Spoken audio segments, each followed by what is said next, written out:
Hi, hello. My name is Alexander Vera, and this is my final project. And for my final project, I will be covering should Intel use offshore services.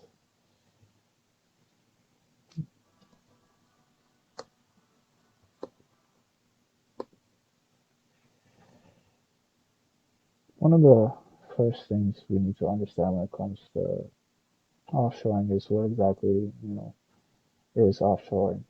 Um, when it comes to offshoring, a lot of people will get it confused with outsourcing. Um, and both terms can be used interchangeably, but they don't necessarily mean the same thing. When it comes to outsourcing deals with a company using basically hiring another company for a certain service, project, or development or manufacturing.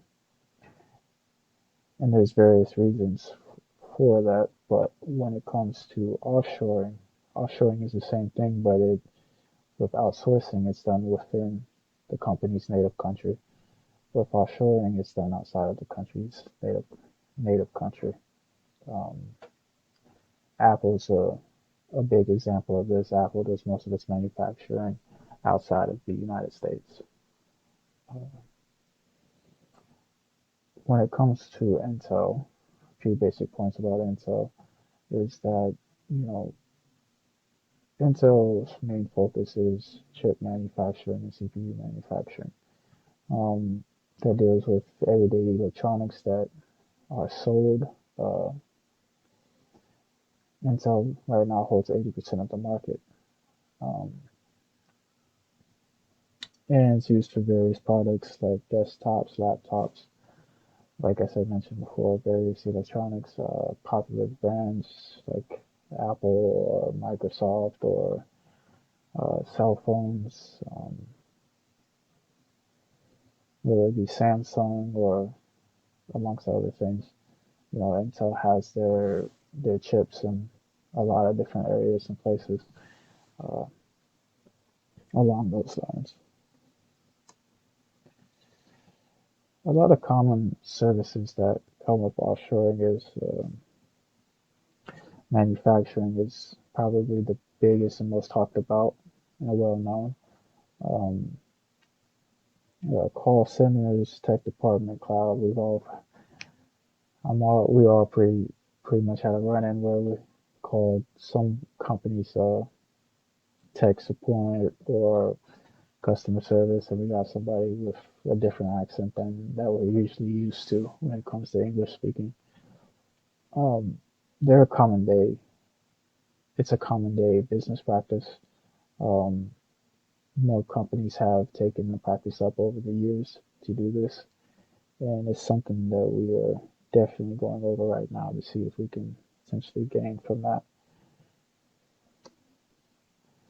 Some top offshoring countries are India, China, um, even the United States, even Brazil, Philippines, Mexico, Russia, Peru, Ukraine, Germany.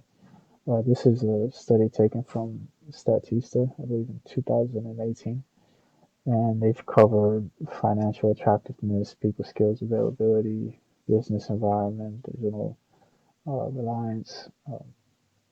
All these things play a key factor in determining in their study what country is the most beneficial to maybe possibly offshore to, depending on your needs as a company. And that's something we definitely want to look at is what is our needs and what is the positives and negatives of that. We also, when it comes to our needs, need to look at the countries that can, you know, accommodate us. And the ones that are most accommodating for IT services are India, China, New Zealand, and Romania. Since everything we do deals with chips, the byproduct of that is all the technical issues that come with it, um, and the people that we need to have uh, to deal with all these potential issues and to get great customer satisfaction is to have the right staff and have the right places. If we were to look at offshoring as a avenue, of course. When it comes to the positives of offshoring, there are numerous. The most known one, the most talked about one, is financial or cost reduction. Um, Everyone seems to save money. One of the reasons why Apple had some of the highest grossing income or financial gains was because of this, of offshoring or outsourcing to other countries where the costs of the worker is significantly lower. On top of that, the labor laws are significantly more relaxed. Um, but that's something that we also need to be careful of, which we'll cover in the future. Uh, with these, reduction costs, we'll see, financial gains increase. We'll also see a potential of focusing more or putting more into more research and development, hiring more workers for that field, or possibly training more workers for that field. Um, Sometimes there's a skills lack among the workforce uh, that we ourselves could look at training for, and to make sure that we get the right training involved and the right people in the right place. A look at how much we could potentially save is very important. This is done by Bain and Company, which is a company that helps other companies look at offshore services. And the potential cost could be up in the thirds if we were to look at certain departments, like, let's say, contact center or H&R, among those things. This isn't without risk. Um, one of the things, one of the big things is the security risk and hacks, and the potential loss of intellectual property. We there's only certain services we should be using when it comes to manufacturing of our chips and things along those lines. We would want to keep those within our native countries' uh, borders, um, due to loss of intellectual property, uh, which could happen. There's also the different rules, regulation, and laws that could come into play that we need to be careful of. Another bringing up Apple again, when Apple had that incident with Foxconn and the portrayal of Apple taking advantage of all these relaxed labor laws and the bad publicity that they can get. We don't want that to come back on us. Um, there's also miscommunication that we need to look at, the time difference and the time difference between the two areas that we're looking at as well.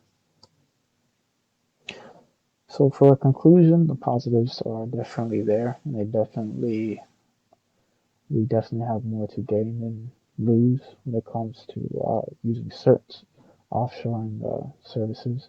We would only want to look at the call centers and possibly tech support. Uh, we don't want to have any loss of intellectual property, or we'll try to minimize any data uh, data breaches as much as possible. So we would want to keep certain services to a limit, or only use certain services. We would need a dedicated team that will be in constant contact with the people that are in this other country, possibly have them move there to make sure everything's running smoothly and that their goals and our goals are aligned in the same, and that everything is running good. And the result of this would be what every company hopes to aim for, which is, increased revenue and more opportunity to open up more chances for other businesses or other departments. So that is why Intel should use certain offshore services. And that covers it. Thank you for your time. Have a good day.